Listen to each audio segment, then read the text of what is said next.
was one of those nights in November that are so miserable that no one wants to be outside. That's what Detective Jack Leon thought as he stepped out of his department-issued sedan into the miserableness of the night. It wasn't raining anymore, but it was so damp that the cold gnawed at his bones. At least it's not windy, Jack thought. Jack walked up to the front of a dilapidated, 15-story apartment building that looked ancient. Oh, well, my 94-year-old grandmother looks sturdier and healthier than this building. Jack thought to himself. 3 young uniformed officers were hanging around the building. One of them had put crime scene tape around the building. Jack took a sip of his coffee. It was so hot that it felt like it was from a different reality than the one where he was currently residing. He ducked under the tape, and with a slight jerk of his head, he called one of the beat cops over. Hey, what do we got? Jack asked. Jack learned from the young uniformed officer that the dead man's name was Bill Ramsey. Bill Ramsey had fallen to his death.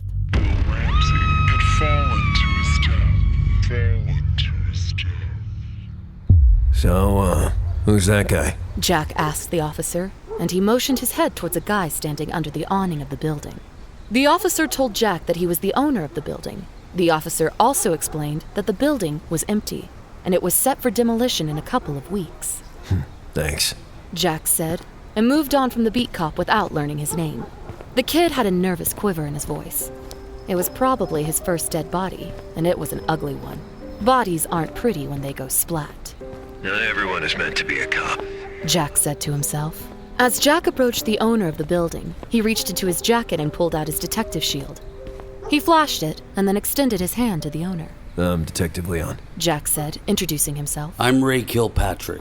The owner said as he shook Jack's hand. From what I understand, you're the owner of the building. Is that right, Mr. Kilpatrick? Yeah, I'm gonna tear it down and put up a new building with luxury apartments. I just got the final resident out last week.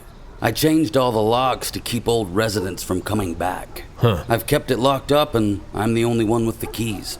But you know some people, when it gets cold enough and they need a place to stay warm, they find a way in. Just like rodents. Okay, so you've had a problem with squatters. Yeah, every night I try to come and clear them out. But tonight when I got here, I saw the dead guy on the ground. Alright, what'd you do after you found the body? I called you guys. Alright, so you didn't go inside the building after you found the body? Without hesitating, Ray Kilpatrick said. God no, I figured the guy jumped. But if he was murdered, I ain't gonna go put my fingerprints or DNA all over the crime. Jack asked Ray a few more questions about the building. Jack got the keys from Ray, and then Jack had him stand with the beat cop he had talked to when he first arrived on the scene. The young officer was standing far away from the dead body, and he wasn't looking at it. The pathologist was standing over the body, filling out a form on a clipboard. Jack thought about asking her about the dead body, but he already knew the deal. Blunt force trauma to some part of the body that obliterated a vital organ like a tomato colliding with concrete. Jack walked around the building and saw that all the ground floor windows and the back door had been boarded up.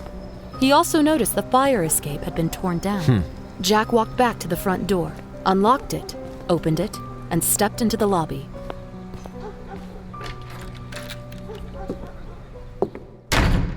Jesus. The smell was so intense that he couldn't focus on anything else. It overwhelmed him. It smelled like sadness and water damage. Jack sighed and looked at the first set of stairs. Things like this to make me happy I quit smoking. Jack murmured. But he knew, smoker or non-smoker, walking up 15 stories worth of stairs still wasn't going to be easy. Jack decided to head for the roof first. But when Jack made it to the 15th floor, he discovered that he couldn't even make it to the doorway to the roof. The stairway was cluttered with junk, like old furniture. It looked like the trash had been there for a while. Jack shined his flashlight on the door to the rooftop. The door was chained up and locked. So, Jack made his way to the apartment on the top floor in the northeast corner of the building. Bill Ramsey's body was at the bottom of the northeast corner of the building, so he had to have been in an apartment in the northeast corner before he died. Using the master key, Jack let himself into the apartment. The room smelled like the rest of the building, but the air was thick with the ghosts of thousands of meals that had been eaten in the apartment in the last several decades. Jack walked over to the only window on the northeast wall, opened it, and lit a match. He blew out the match and then left the burnt-out match on the windowsill. Jack then went downstairs to the next floor, and he did the exact same procedure there.